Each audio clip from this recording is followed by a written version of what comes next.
बात और बता दे, ननिहाल जाओ ससुराल जाओ, कपड़े हमेशा अपने ही पहन के जाओ।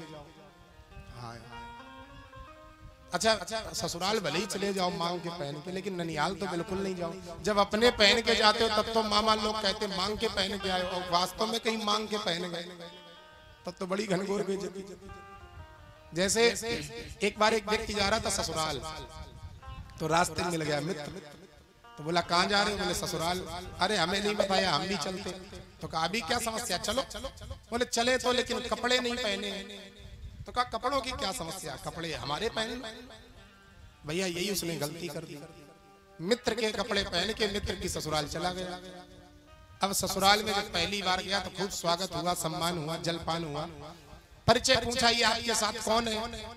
तो कहा भाई हमारे बड़े परम मित्र, बड़े सहयोगी हैं, सुख दुख के साथी हैं, एक ही बार कहने पर मेरे साथ चले आए, और भैया कह रहे थे हमारे पास कपड़े नहीं, तो हमने कहा मेरी पहने चलो।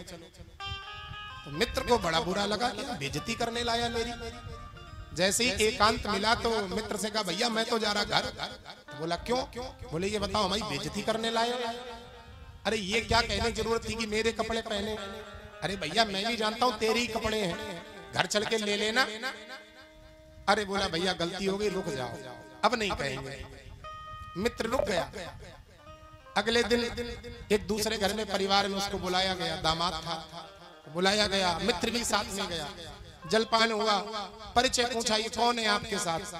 अरे हमें हमारे बड़े परम मित्र हैं, सहयोगी हैं, सुख दुख के साथी हैं, और जो ये वस्त्र पहने ये भी इनके अपने ही हैं, जो कपड़े हैं इनके अपने ही हैं।